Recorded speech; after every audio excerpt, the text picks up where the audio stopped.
Royal Vishnu সবার মুখে just এখন একটাই নাম, বহরমপুরের হোটেল রয়্যাল বিষ্ণু। তো ওপেনিং ডেতে আমরাও চলে গেছিলাম। তো গাইজ মেনলি ভিডিওটা হচ্ছে 15 অগস্টের একটা চ্যালেঞ্জ ভিডিও। চ্যালেঞ্জটা কিসের সেটা তোমাদের আগেই জানিয়ে দিই। তো 15 অগস্টে আমরা কটা প্লেস এক্সপ্লোর করতে পারবো সেটাই ছিল আজকের চ্যালেঞ্জ। ভিডিওটা আই হোপ একটু বড় হবে, তাই জন্য আমি ভিডিওটাকে দুটো পার্টিশনে ভাগ করছি। তো অ্যাট ফার্স্ট আমরা চলে গেছিলাম মোহন মলে। আমি একাই গেছিলাম, আর আমার ফ্রেন্ডসরা মানে আবির আর সঞ্জু কাকু আসবে বাড়ি থেকে। তো আমরা গেছিলাম আজকে কুলিনা গাইজ ওয়ার মুভি দেখতে। আর 15 অগস্টে শুধু আমি না, বহরমপুরের পুরো পাবলিকের মধ্যে আলাদা একটা ক্রেজ ছিল মুভি দেখতে যাওয়ার জন্য, যেটা তোমরা মোহন টকিজের সামনে ক্রাউড দেখেই বুঝতে পারবে। তো অ্যাজ ইউজুয়াল আবির আজকে আবার লেট। তো টাইম পাস করার জন্য এসকেলেটরের এখানে দাঁড়িয়েছিলাম, কি কিছু দিদি নিচে থেকে ওপরের দিকে আসছিল, তো সেখানেও দাঁড়িয়ে থাকা হলো না। তো অ্যাটলিস্ট আবির চলে আসলো। তো অনেক বেশি লেট হয়ে গেছিলো আমাদের। তো লাস্ট বারের মতো এইবারও আমাদেরকে অনেক বেশি দৌড়াদৌড়ি করে থিয়েটারে এন্টার করতে হলো।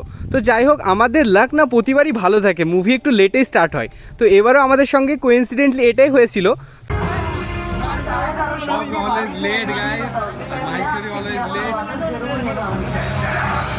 তো রিক্লাইনার সেকশনে নিজের সিট দেখে আরাম সুখে বসে নিলাম। তারপরে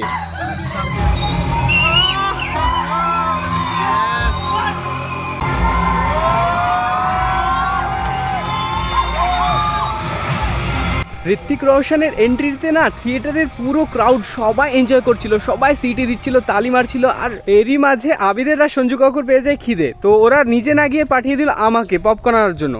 তো কি করবো, না আসলেও জোর জবরদস্তি করবে, দ্যাটস বেশি কথা না বাড়িয়ে নিচে চলে আসলাম। দেন ক্যারামেল সল্টি পপকর্ন এনজয় করতে করতে মুভি ফিনিশ করে আমরা চলে গেছিলাম বহরমপুরের ঐতিহাসিক রয়্যাল বিষ্ণুতে। আর ওখানে গিয়ে না এটার ফার্স্ট লুক দেখে আমি পুরো অবাক হয়ে গেছিলাম। আর আজকে যেহেতু ফার্স্ট ডে ছিল, মানে ওপেনিং ডে, তো পুরোটা না একদম ফুল দিয়ে সুন্দরভাবে ডেকোরেট করা ছিল। আর সব না রিয়েল ফ্লাওয়ার্স, আর অনেক সুন্দর লাগছিল দেখতে। আর চারি সাইডে দেখলাম বহরমপুরের সবাই দাঁড়িয়ে দাঁড়িয়ে পিকচার ক্লিক করছে। তো ভাবলাম এরা ভেতরে কেন যাচ্ছে না। তো চলো, এরা যেহেতু ভেতরে যায়নি, তো আমি তোমাদেরকে ফার্স্ট টাইম এটা লুক শো করি। তো তাই জন্য আমি ভেতরে চলে গেছিলাম। দেন ভেতর থেকে আসার সময় কিছু পলিটিশিয়ানের সঙ্গেও দেখা হয়ে গেছিলো। তো এখানে এন্টার করার পর না চারিদিকের অ্যান্টেরিয়ারটা তোমাকে একটা রয়্যালটি ভাইবস দেবে। আর এখানে দেখো একটা গণেশ ঠাকুরের মূর্তি ছিল, আর উপরের ফল সিলিংগুলো যা সুন্দর আর অ্যাস্থেটিক সেক্সি লাগছিল না, কি বলবো। এটা দেখে না আমি পুরো ফিদা হয়ে গেছিলাম। এত সুন্দর প্রপার্টি, বহরমপুরে আজকাল অনেক সুন্দর সুন্দর প্রপার্টি হচ্ছে।